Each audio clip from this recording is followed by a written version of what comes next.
If you like this video, hit that subscribe button. I put out new Storybook Brawl videos every single day at 9:30 p.m. EST, and turns out most of you guys aren't subscribed yet, so what are you waiting for? I'm a pretty small channel, so I do also pay a lot of attention to comments and likes, so let me know what type of content you guys want to see. Enjoy the video. What is up, everybody? I'm NoLucksGiven, and today we are going to be taking a look at a Merlin Dwarves game, and Dwarves can still be pretty powerful, even on the new patch. There's still some really strong starts and really strong finishes that you can do with Dwarves, and we're going to be mostly looking to get a strong early lead. Merlin is really good at getting some good tempo in the early game and then using that to transition. So generally that is my plan with, most heroes probably, but also definitely Merlin. There is some incentive for Merlin to not transition, because then you get to keep all of the stats that you have gained over the course of casting spells throughout the game.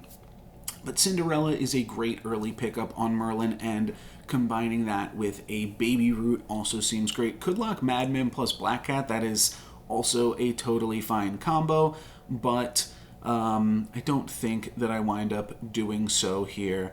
We'll see what direction this For Glory pushes us in, and see what we can do here after that. So we are going to win this combat. It's actually really close. We had to, that was like more than winning a 50-50. Or much less than winning a 50-50. We got pretty lucky there, is what I'm trying to say. Probably want to cast Shard of the Ice Queen just because I want to tick down Cinderella, and we'll see where this trigger winds up going onto for Merlin. It goes onto the Minotaur that we just transformed into. That's a little bit awkward. That's not going to be super powerful. And then I'll just pick up some Dwarves, I suppose.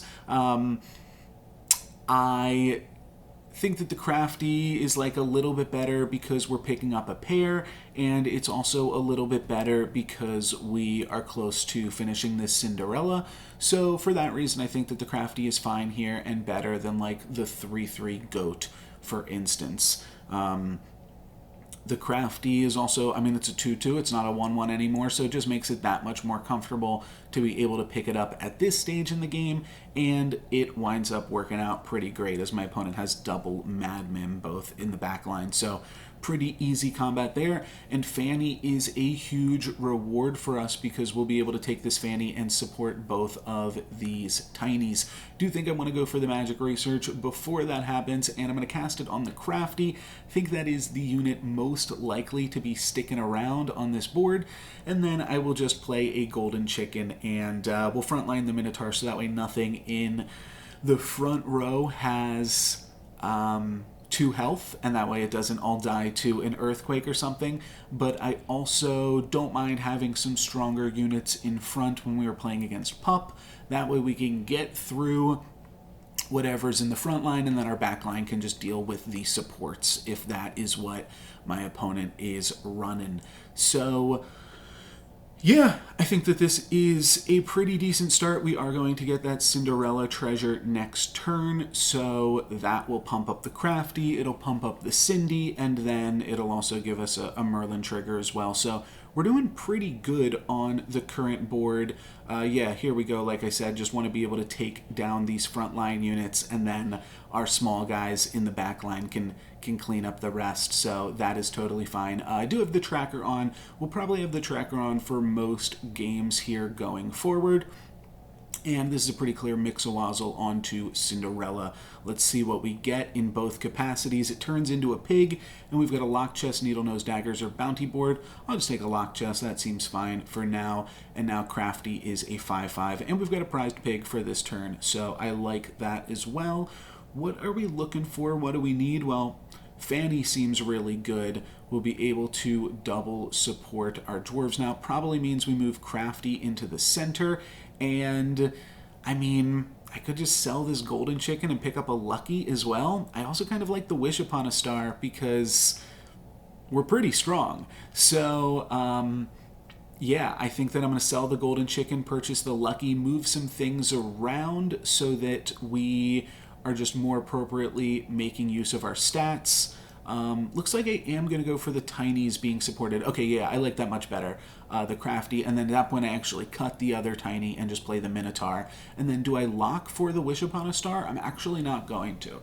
Alright, so fair enough. No lock for wish upon a star, but doing well here. We are still at 40 health, sitting on top of the leaderboards, and this opponent has a pretty similar comp to our last opponent. Just have to get through this front line, and then we should be able to have a pretty decent time with the back line as well, with our upgraded pig there, and both of us sitting on a lock chest. That's also kind of cute, but we're going to get 2 extra gold this turn, and let's see what we can do with it. Might as well pick up the Ogre Princess because it's free. We'll pick up the Lucky, and then we'll pick up a Fanny, and it looks like we're dwarves.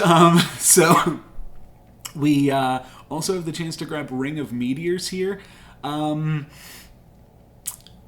I don't know if I really want to play dwarves. Dwarves just don't seem as strong, so I am going to go for the fairy tale. That is going to let me transition into the copycat good boy strategy. I know I've been playing a lot of copycat good boy on this channel of late, but it is just so strong. Sting is pretty good, but I think Haunted Helm is better on both dwarves and copycat good boy, so I am going to go for that one. I don't actually want to be supporting this Lucky, and because I want it to die. And then I think I am potentially going to... Oh, I could have kept the tiny and sold the minotaur. Maybe that would have been a little bit better, but I knew I wanted to pick up another crafty here. A 13-13 being supported by Fanny is pretty good. Oh, maybe I could have sold Cinderella. Yeah, that would have been better. I should have sold Cinderella to keep the tiny. Well, at the very least, I'm dealing a little bit more damage to my opponents. Honestly, I just forgot because of the fact that that Cinderella was a prized pig last turn. So I just kind of glazed over it in my brain. But it looks like we are still in a really good spot here. Fanny going to trade with Cindy, and then, yeah, that Cinderella going to hit my opponent for 2 extra damage. So not too bad, all things considered, dealing some damage to the other lobby leader and punishing them for thinking that they could wish upon a star against their fellow lobby leader here. We're going to feed Cindy to the Kraken and then just pick up Fairy Godmother because it's free. And then I guess we pick up Crafty because we can. It's a little awkward there, a bunch of stats. I'm going to pick up the Fairy Godmother first because I might be tossing this Fairy Tale. And Crown is pretty good here if my idea is to transition into copycat good boys. That's also why I don't mind picking up the grandmother. So yeah, all that seems pretty sweet. I do think I am going to wind up having the Lucky get supported here, though. It's tough. Do I want the Lucky supported or the tiny supported? I also don't want the Lucky in the first position because then I'm just throwing away the helm, which was something that I kind of hadn't considered there for a second. I'm going to sell a dwarf and then finally, sell the minotaur and then finally pick up a Princess White. We just finally see it. Princess White really isn't that essential to dwarves anymore. It's really not that strong, nor is it... yeah, like that essential as a part of the comp. But you can see I'm not even using the new Tweedledee. I'm really just going by playing dwarves. I think that Fanny is always one of the strongest dwarves, and I think that she's really making a case for herself in this game. She is just a good unit and is really the main payoff for going dwarves, believe it or not. We are actually going to tie on this one, so we keep Geppetto alive. He's somebody else's problem to deal with. And honestly, it's probably better for us if we keep Geppetto alive, so that way some of our opponents have to play against a real Geppetto and not bot Geppetto. We'll purchase 2 Greedies here, and I might want to throw a Greedy into the Helm slot, but I also like the Crafty just having a ton of stats. I will go for the Blessing here, and could sell these Godmothers to buy a Lucky, or could sell 1 to purchase a Fanny. The thing is, like, I do have this Crown, and I'm still considering that I might go into a Crown-related comp. Here's the Copycat. It's alongside a Tweedledee, which also seems great, so I'm probably going to lock this shop and pick up both of them. Tweedledee for the short term, copycat for the long term, and then also kind of interested a little bit in this falling stars. So all of these things are pretty interesting here to me. On 40 health, I think I'm still decent odds to keep winning right now, and I did make my board at least a little bit stronger this turn, picking up some 4-cost units, hopefully picking up some gold from those as well to just continue to get stronger and continue to win. So now we've got, looks like we're still in a great position here. My opponent does not look that strong. We are going to get some gold for free as well, and our lucky is going to die, so that's great. I do think we will be giving them a treasure from their nutcracker, so everybody's happy, everybody is a winner, especially us though, as we are able to kill our opponent and, well, not kill them, but win this combat and hit them for some damages. So feeling pretty good about that one. Tweedledee is free, we'll take it, and I'm actually going to roll past the copycat. We're just so heavily into dwarves at the moment that let's go for that. Let's see what we can do. Sky Castle, Other Hand of Vecna, Ring of Rage. I don't hate the Ring of Rage, but I also kind of like the treasures that I have at the moment, including the crown.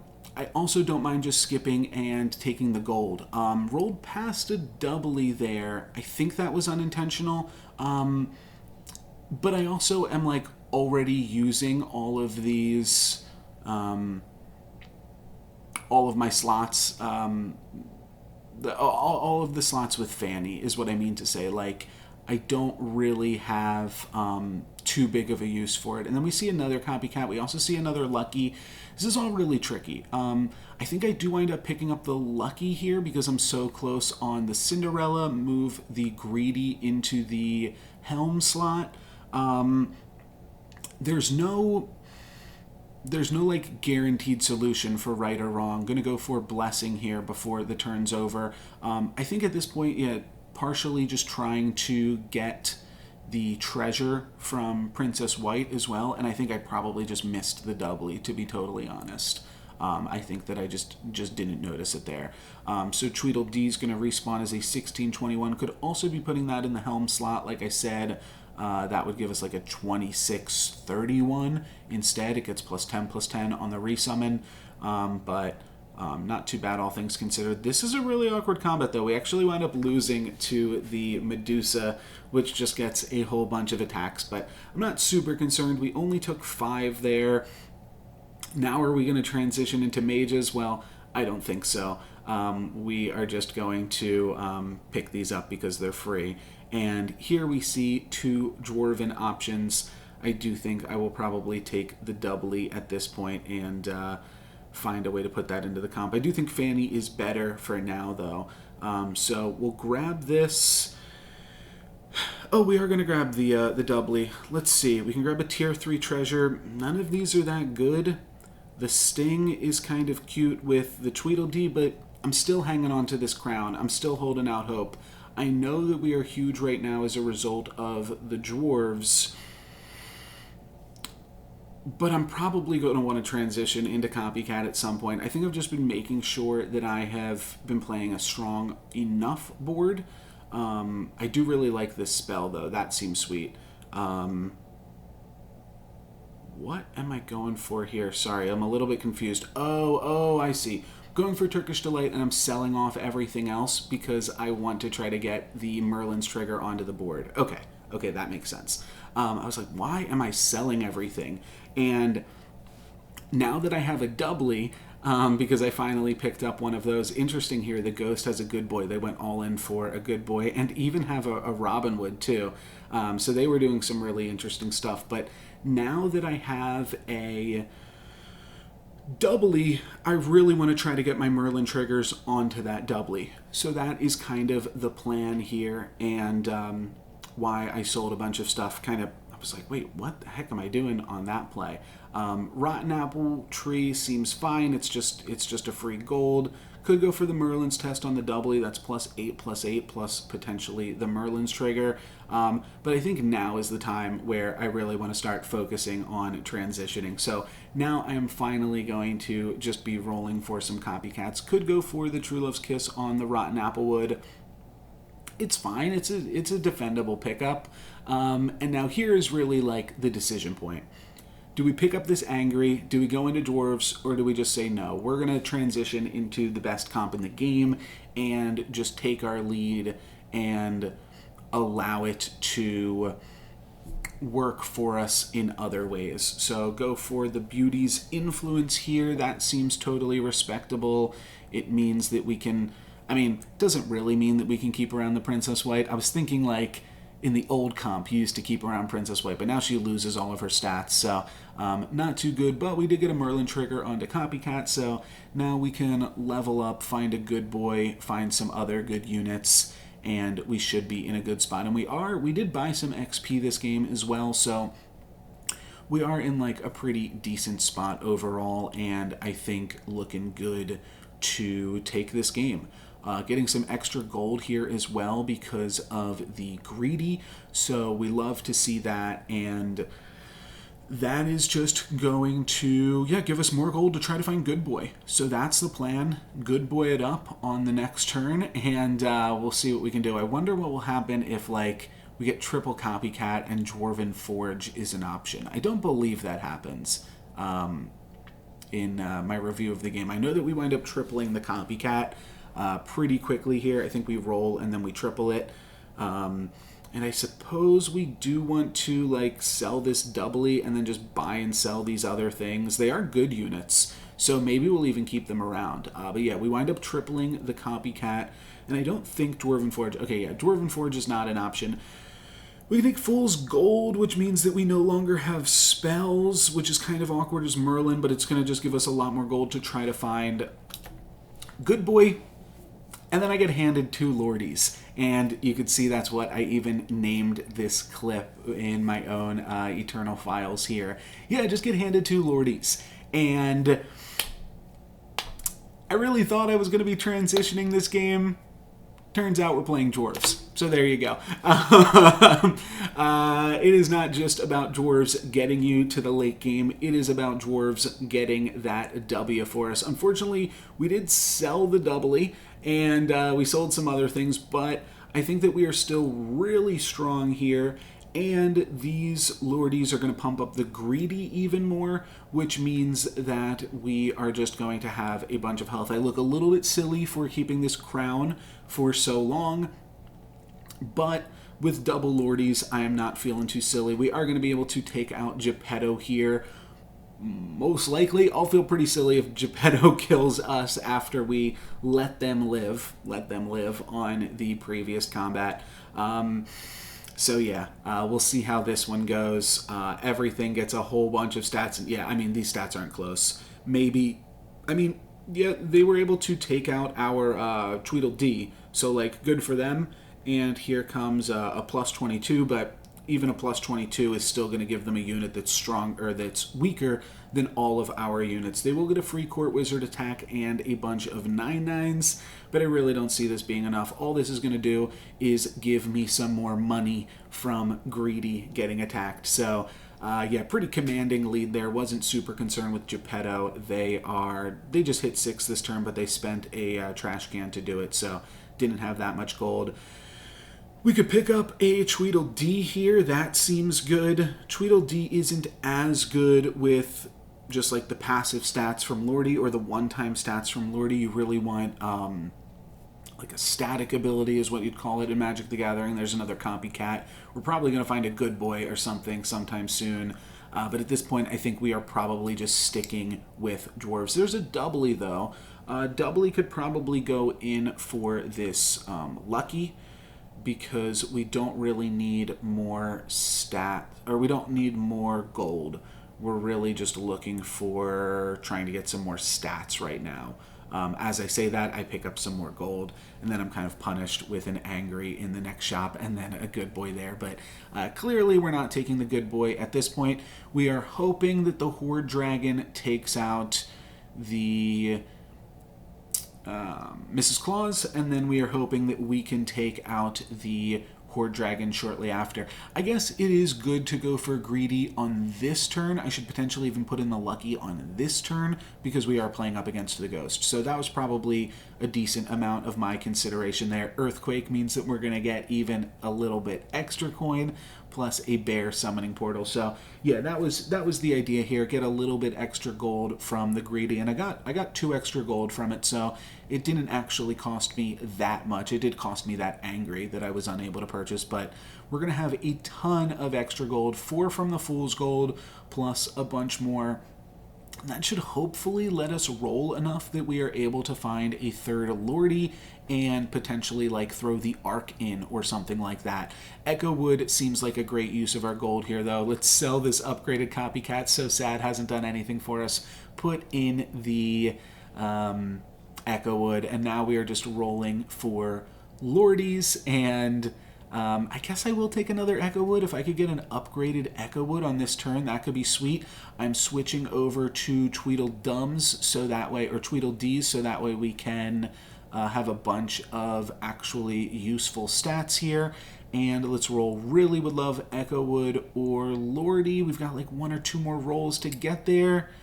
Looks like we're, oh wow, we are going to hit just in time, and we also find another Tweedledee. So how do we do this? Well, if we sell 3 things,